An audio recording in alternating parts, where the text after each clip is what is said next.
आज तो सुबह सुबह मन बनाकर आ ही गई इस कलमी साग की हार्वेस्टिंग के लिए। तो राम राम दोस्तों, मैं हूं अमरजीत और आप देख रहे हो सैनी टेरिस किचन गार्डन। तो यहाँ पर आप देख रहे हो ना, ये इतना सारा कलमी साग जो बढ़ गया है, बेलें छूट गई हैं इसकी। और मैं कई दिन से सोच रही थी कि इसकी आज हार्वेस्टिंग करूं, कल करूं। तो इसके लिए मुझे इसका फ़ायदा भी हुआ है और जो है फ़ायदा ही हुआ है, नुकसान तो कोई नहीं हुआ। तो चलिए बताती हूँ कि इसका फ़ायदा मुझे क्या हुआ है देर से हार्वेस्ट करने का। देखिए, एक तो ये ज़्यादा बढ़ गया है, पत्तियाँ मुझे ज़्यादा मिली हैं तोड़ने के लिए। और दूसरा फ़ायदा है कि मैं जितनी भी इसकी कटिंग कर रही हूँ ना, इसमें फुटाव तो होगा ही।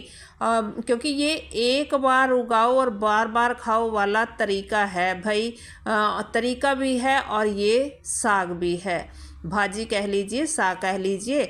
कलमी साग ही है कहते हैं वैसे इसे, हमारे यहाँ इसे सरनाली के नाम से जाना जाता है गांव में। और इसका फ़ायदा देखिए मुझे क्या हुआ है, ज़्यादा लंबी होने का या ज़्यादा बढ़ जाने का। तो देखिए इसकी मैं कटिंग करके और अब इसको मैं जगह जगह पर और लगा दूंगी ढेर सारा। क्योंकि ये एक बार लगा लेंगे ना हम अपने गार्डन में, तो इसको भाई सालों साल बार बार खाते रहेंगे। ये बार बार उगता रहता है और जितना इसको कट करके बार बार हम लगाते हैं उतना ज़्यादा ये फैलता है। अब खेतों में क्या करते हैं किसान, इसको जैसे थोड़ा सा लगा लिया ना, उसको फिर काट करके जब ये लंबा लंबा ऐसा हो जाता है और फिर पूरे खेत में बिखरा दिया जाता है और इसके ऊपर हैरों वगैरह चला दी जाती है। तो ये पूरे खेत में जो है छोटे छोटे टुकड़ों में कट कर बिखर जाता है और फिर उसको जो है ऊपर से जब दबा दिया जाता है खेत को सुहागा लगा करके, तो फिर ये पूरे खेत में उग जाता है ढेर सारा और पानी में ये बहुत ज़्यादा जल्दी से फैलता है। अब देखिए 2 दिन पहले ही मैंने इस वाली टहनी को दिखाया था आपको, कितनी छोटी थी और आज देखिए इसने कितनी लंबाई और खींच ली है, मतलब कितनी लंबी ये और बढ़ गई है ना। तो अभी इसको मैं पत्ते तो इसके हार्वेस्ट कर लूँगी साग के लिए, और इस टहनी को किस तरीके से लगा रही हूँ चलिए देख लेते हैं आज हम। तो ये देखिए इस फ्रूट क्रेट में एक ही टहनी लगाई थी मैंने और कितनी सारी उसमें से निकल आई। इसकी जैसे मनी प्लांट की गांठें होती हैं ना, जैसे मनी प्लांट की गांठों में जड़ें जो होती हैं बनी होती हैं और वो नीचे मिट्टी में अपना रूट जो है उसमें मिट्टी में फैला लेती हैं और जो ऊपर पत्तियां निकलती रहती हैं, तो ऐसे ही ये भी चलती है। और दूर से देखने पर ऐसी लगती है जैसे सिंगोनियम प्लांट होता है ना, ऐसी पत्तियां इसकी हैं। तो मैं ये पत्तियां पत्तियां तो निकाल लूँगी और जो छोटी पत्तियां जहाँ से नवी नवी नई जो इसकी वो है ना ब्रांच निकल रही है उनको छोड़ रही हूँ, देख रहे हो। क्योंकि ये हर एक नोट पर निकल रही है तो वहीं से हमें इसे ग्रो करना है। और इसको हम ग्रो देखिए किस टाइप से कर रही हूँ मैं, देखिए इतनी बड़ी है ना ये, और इसके मैं कई सारी कटिंग काट लूँगी।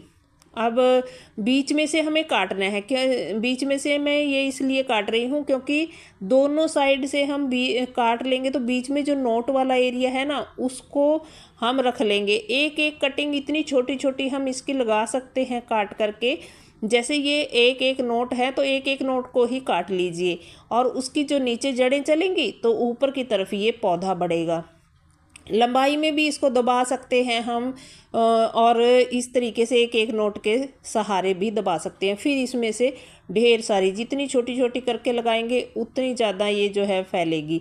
तो देखिए यहाँ पर मैंने इसके छोटे छोटे टुकड़े कर लिए हैं और इस क्यारी में जहाँ इसको मैंने डाल रखा है ना मैं ये घास वगैरह उगा हुआ है कुछ, इसमें पौधे अपने आप से, इसमें मैंने कोई भी एक भी बीज लगाया नहीं है इस क्यारी में। तोरई भी है, करेला भी है, ढेर सारे उगे हुए हैं अपने आप से। और यहाँ पर था एक चौलाई का पौधा, लाल चौलाई का मैंने दिखाया था, उसके बीज भी अभी उग गए हैं जो यहाँ गिर गए थे झड़ करके।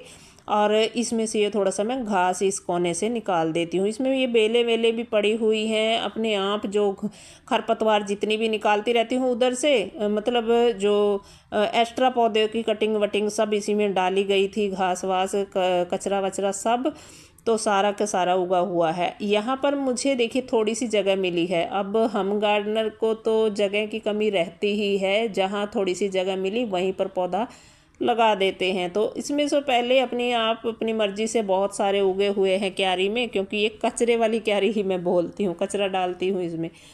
अब देखिए मैं इनको रख रही हूँ, जहाँ जहाँ मुझे जगह मिल रही है तो मैं इनको रख रही हूँ।